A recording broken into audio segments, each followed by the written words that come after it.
Cool. So let's get the recording started. So anybody who's on the East Coast, maybe it's a little late for them, or the children are home from soccer games and can't attend live, can still catch the recording and learn all of the things. Awesome. All right. So may I start off by having you introduce yourself for me, please? Yeah. Hi, my name is Katrina Escudero. I am a media rights agent at United Talent Agency. I've been at UTA for 4 years now, and prior to that, I was at ICM Partners for 7 years.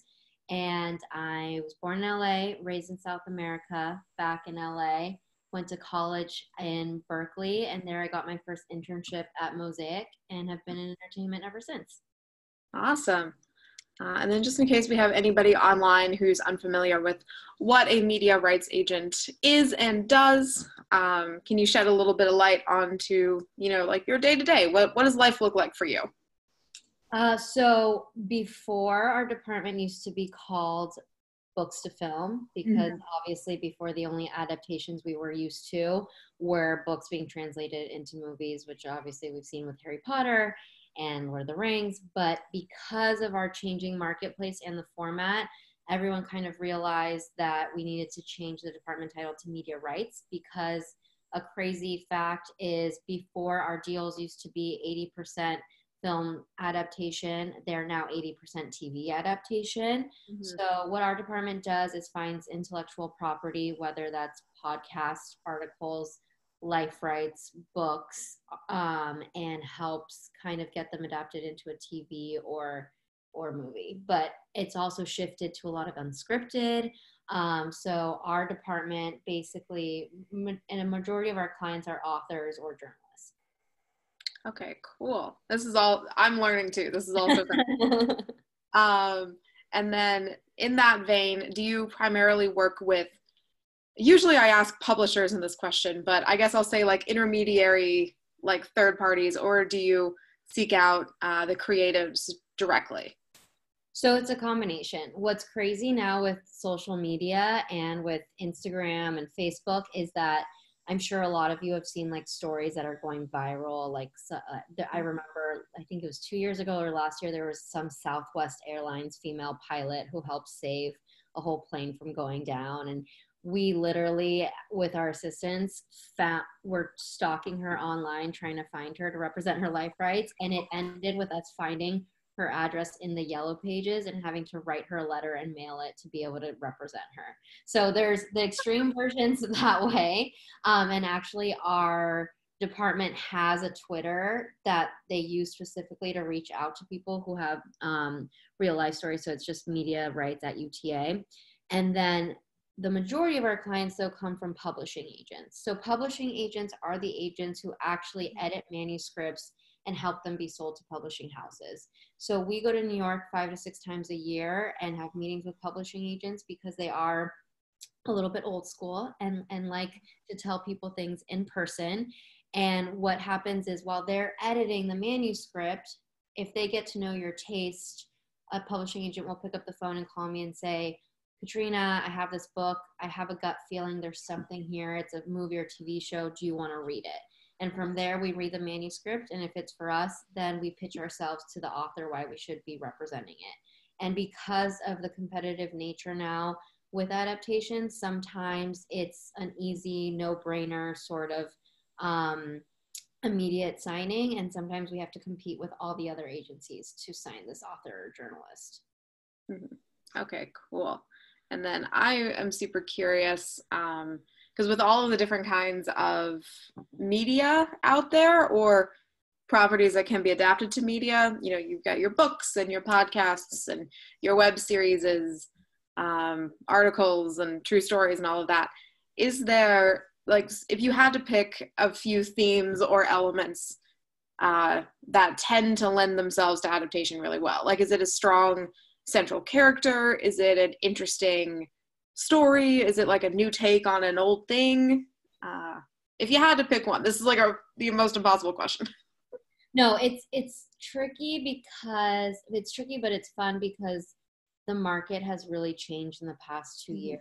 Like, I think a perfect example is I don't know if anyone watching this has seen the trailer for Little Fires Everywhere and it's starring Reese Witherspoon and Kerry Washington. And a really interesting story about that adaptation is my colleague represented it when it was a manuscript. And we have to, as media rights agents, trust our gut right away. And it's a little daunting because we do get manuscripts a year and a half or 2 years before they publish. And I think it's just that gut feeling of a great story and a great character. And that's our hardest part of our job is like, there's so many times when I'm reading a book, and I've always loved books and reading since I was little. And I'll read a book and say, this is an amazing book, but what's the actual TV show in this? What's the actual movie in this? So I think if you can actually see a clear storyline, and I think now that helps is if there's an undeniable main character who an actress can play. But when Little Fires Everywhere, before it was published, Reese and Bruna Papandreou were still producing partners, and Reese passed. And it was until that her company divided that my colleague kind of pushed it again, and she got a new executive, and the executive read it and was like, no, this is really good, that then it became what it was. But she didn't see it at first, and it's kind of our job to push it through and show that. And it's now like a New York Times bestseller, and it's been on the bestsellers list for weeks and weeks, and now it's only going to go higher after it's premiering on Hulu. But I think it's that undeniable kind of feeling of like, I would watch this. And I think if you ask someone this like a year ago, they would say it just has to be nonfiction, true crime, because those are the no-brainers. But I think, and I like this, I do work with a lot of nonfiction, but we're lucky that a lot of the viewing has skewed towards diversity and more female-driven voices. So I think now it's just like, if it's something unique that you haven't heard their perspective before, that's kind of the best quality of a piece of work. Okay, awesome. I love it. And then a question I have gotten asked by writers who write novels, they do podcasts, so on and so forth. How important are, I guess, the numbers? So, the sales numbers on Amazon or the Amazon reviews on something, or, if they have a YouTube podcast kind of narrative thing going on, the views, do those come into play whenever you guys are considering what to grab? We're in a really lucky space that doesn't matter anymore. 5 years ago, the first thing a studio exec would ask before optioning something is how many copies has it sold? But because now books are being optioned a year and a half or 2 years before they even publish, it's really hard to determine that. Obviously, it helps saying an author is a New York Times bestseller because it proves they've had success in the past, but it doesn't really matter anymore. And I've actually had a couple of instances where I've sold unpublished manuscripts that don't even have a book deal because the producer and I read it and just saw that the story was there. So obviously the goal is to get published and to sell copies, but that's no longer the driving force that it used to be. Okay, cool. That's reassuring. Everyone take a deep breath.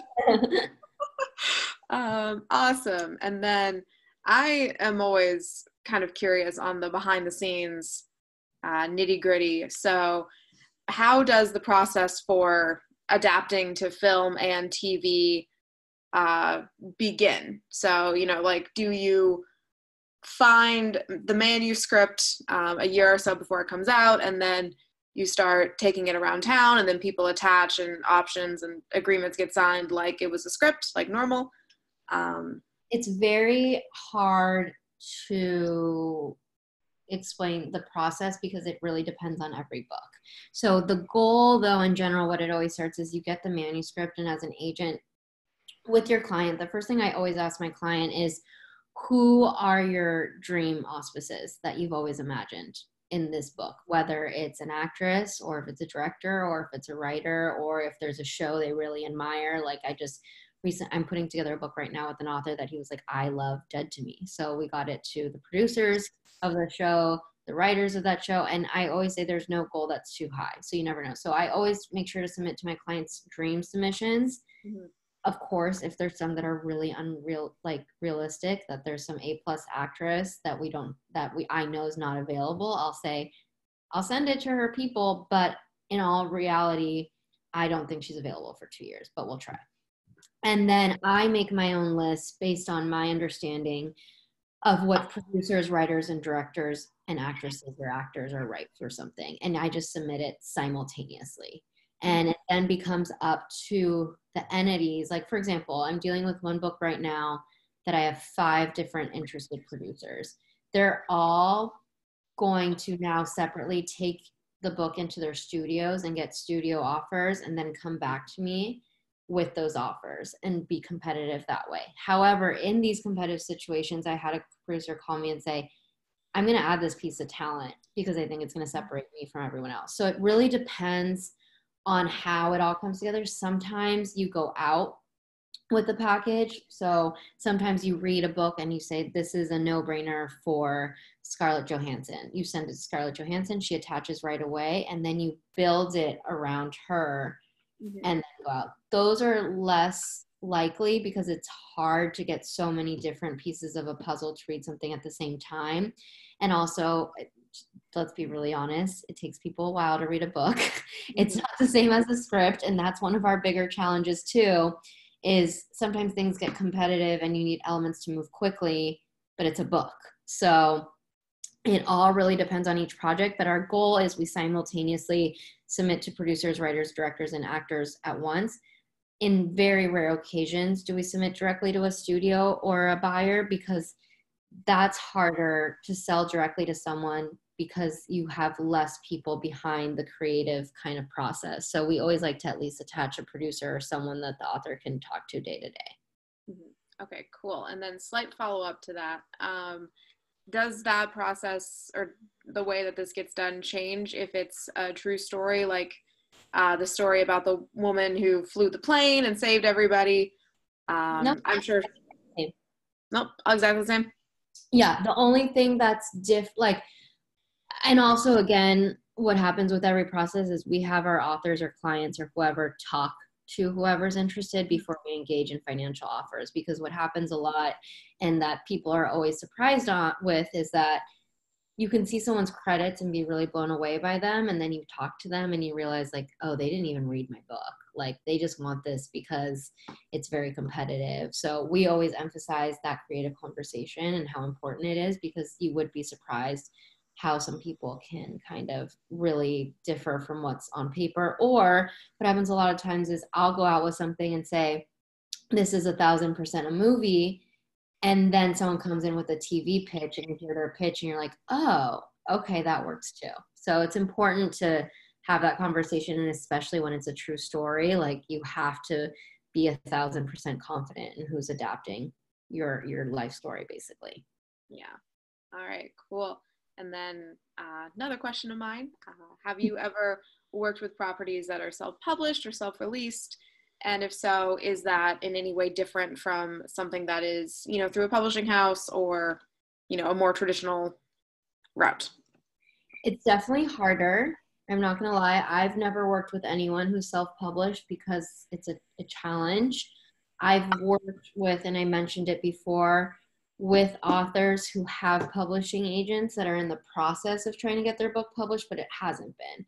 And there has been one case that I actually started submitting the book to producers while the publishing agent was submitting it to publishers, and me locking down a TV deal actually got the author a book deal.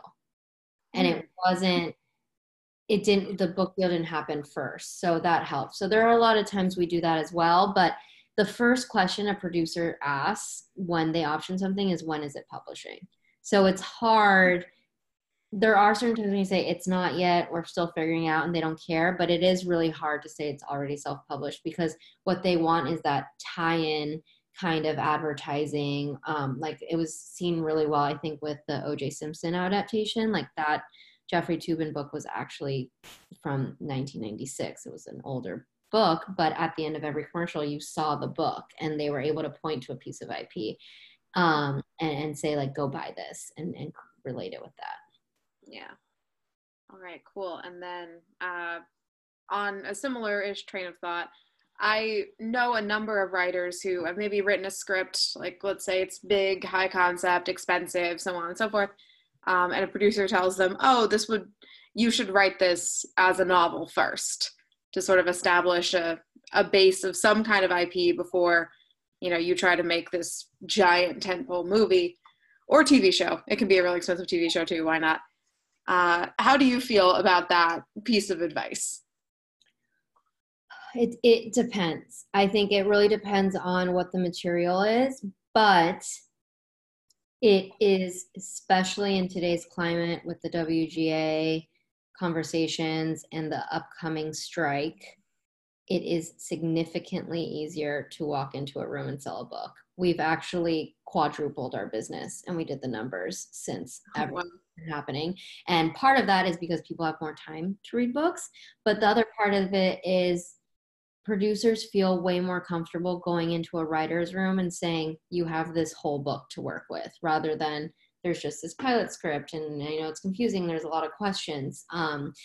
It's just a lot easier for someone to have a book. And I think what you kind of touched on is a really good point, is if it's a complicated fantasy or really big world, and you are capable of writing a novel, it is better to have a novel or piece of IP, because why try to jam that whole world into 100 pages when you could actually do a whole book and then showcase your adaptation skills by then having the spec of it. So I think it really depends on the project, but if you're capable of writing a book, because that's a whole other kind of process, then I would always encourage it. All right, cool. And then on the flip side, so if somebody is an author and maybe is, you know, interested in seeing their work be adapted to the screen, I feel like I would keep asking you these really big questions. Right.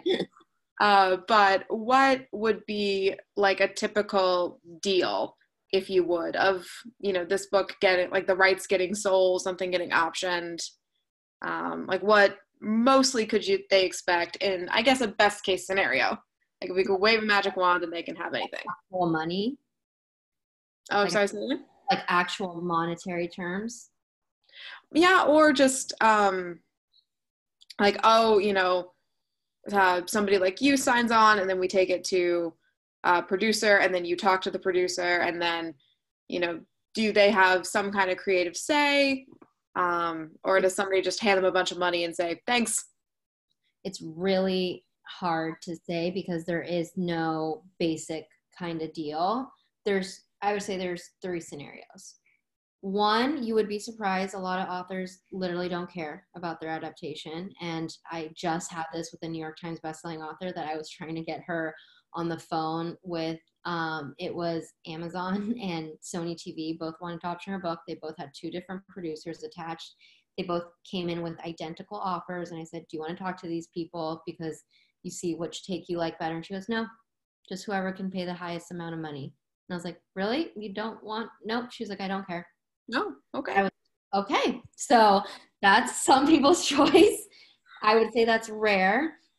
So the second scenario is when dealing with just a producer and no buyer attached to an offer, because this does happen a lot. That, let's say we have, and I'll give out an example of something I'm dealing with right now. There's a very big piece of talent who loved this true story. And however, this piece of talent does not have his own production company. However, obviously, because he's an A+ celebrity, has a lot of connections and relationships in the industry. So what he proposed to this life rights person, he said, I'm going to fly and meet you. Let's have an in-person meeting so you know that we're on the same page. And in this case, the life rights person really wants to be involved in the adaptation. They had their meeting. It went really well. And then what the celebrity asked for was, can I have a 6-month shopping agreement? Like 6 months for free to take meetings around town and to get you an offer, because right now what I could pay out of pocket isn't going to compare to what they can bring you. So we did that. And that is very common because, in a lot of times I tell my clients, like, why rush to have an individual pay you $2,000 if they get interest from a Netflix or an HBO Max or Disney Plus, who can eventually actually get something made and pay you some real money up front. And then the third scenario is traditional offers. So for a TV deal, there's two options of 12 months, and there's a upfront paid price, and then there's a purchase price, which means when they go into production, they pay the purchase price. Because of how competitive TV is, and because now in TV they're optioning what we call backlist books, which are books that have been optioned published years ago, and then upcoming competitive books, your upfront option can range anywhere from $5,000 upfront to $350,000 upfront. And then the purchase price can range anything from $50,000 to $1.5 million. So there's really a huge range when you're dealing with a highly, highly competitive podcast, or I would say I've seen people pay more money for podcasts because it's easier to have people just listen to it. Like Dirty John was a very significant deal. A lot of the Wondery podcasts, like The Shrink Next Door, I don't know if anyone listened to that one, that has two major A-list actors attached, and I would say the upfront option for that was $350,000, and the purchase price is like $1 million. So obviously that's something that's huge and competitive.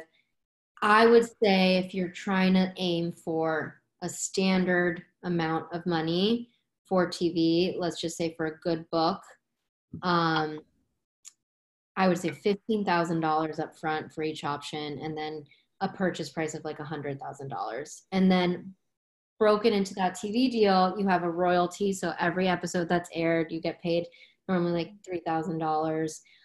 Then if you do want to be involved, you can be a non-writing EP. That's very rare credit to get. It only goes to like life rights holders. And then you can, mostly all authors at a minimum are consultants. And then there's a fee and credit there. Features, on the other hand, the option lengths are 18 months because it takes longer to get features made. And then the purchase price is always 2.5% of the budget with a certain floor and ceiling. And again, that really ranges with especially how competitive it is. But I would say an average kind of feature price, it's a little bit more upfront because it is longer time, ranges from like $25,000 to $40,000 option. And then the budget really dictates the purchase price.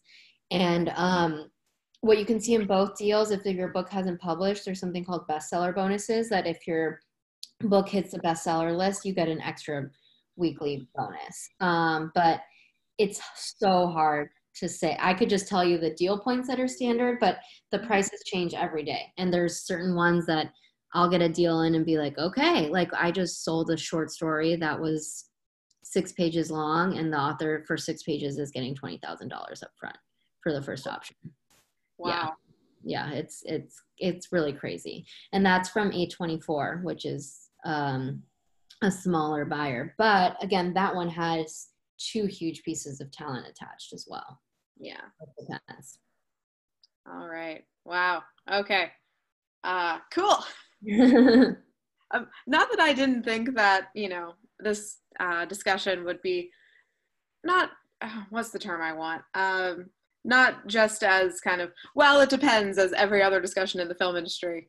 But yeah. This is truly, it depends. Like it can get really, really crazy. And I'm sure you've seen like deadline announcements that say like book acquired for 7 figures. Like I feel like now we're in a space where the books and podcasts just sell so much fat. Like we're not really, unfortunately, in the days anymore where you see these big spec sales, because it's just harder to find that standout spec, but they're always out there, of course. But the books get really competitive and fast too, because when people hear there's something good out there, every buyer tries to throw their hat in the ring to say they were at least involved in the bidding war. Mm-hmm. Yeah. All right, cool. And then a question that I have asked just about everybody who's involved in adaptations in any way, shape, or form. So if a writer has a piece of IP, so either it's their own book, podcast, novel, or they have managed to sign some kind of agreement with an author or somebody who has the life rights, and let's assume that all of the agreements are kosher and a lawyer has done them all and they're all good to go. And they want to be the one to adapt this property into a script. Would you recommend that they just go ahead and write the script and then try to, hustle and shop that around? Are they better off approaching media rights agents like yourself? Should they make a sizzle, make a lookbook and go that way? This is hard because it depends on the author.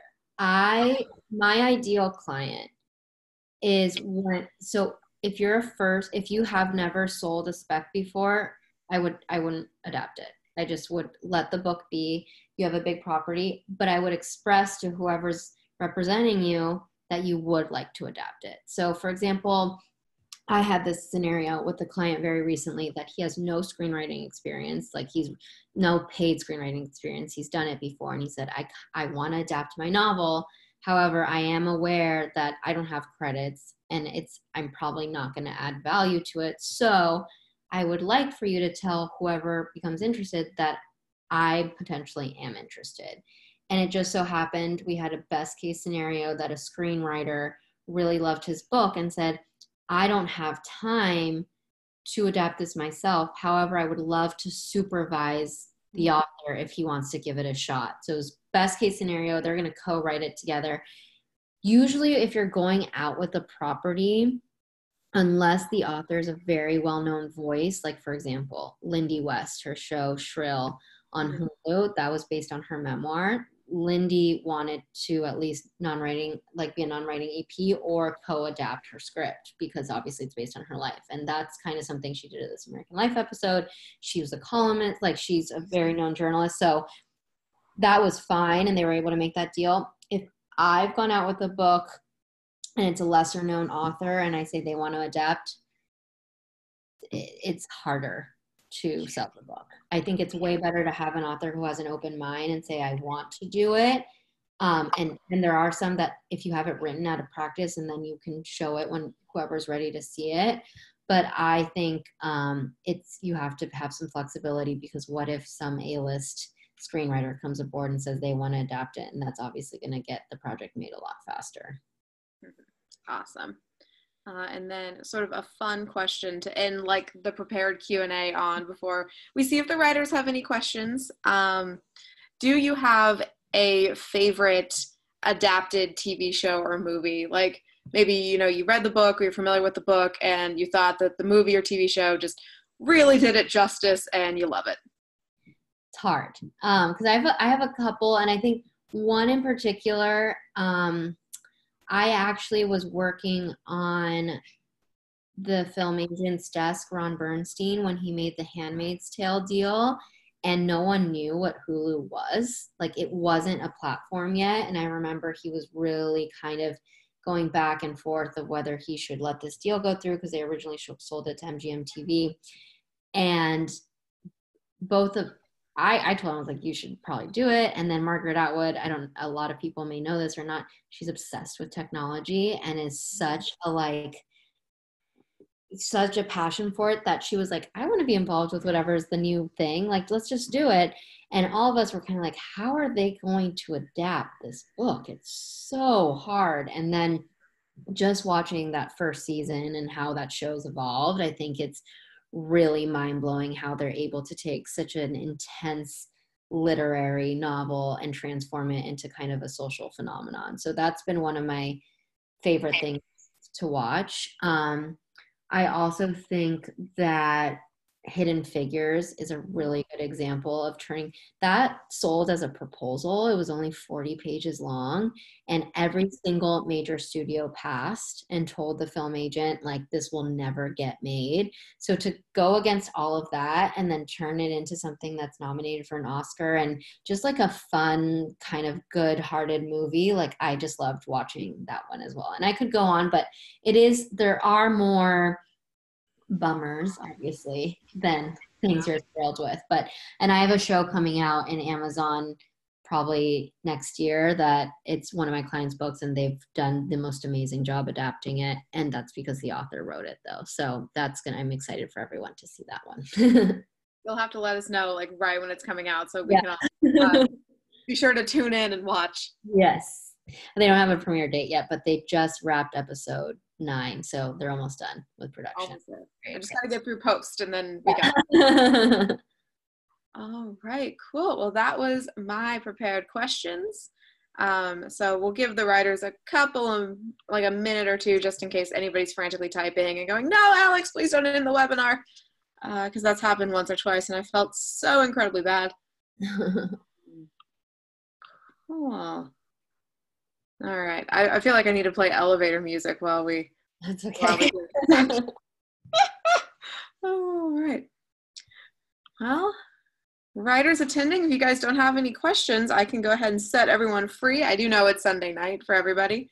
And I will just assume that this means that my questions were genius and that I covered all of the bases everyone wanted to know. Oh, man. All right, cool. Well, I'm going to go ahead and call it. Thank you, Katrina. This was such a delight. So nice to put a face to the name. I know, same. And then thank you, writers, for attending and listening so attentively. You know, everyone take care. Have a lovely Sunday evening or whatever time it is for wherever you are in the world. And I will see you all in the next one. Thanks. Bye. Bye, guys.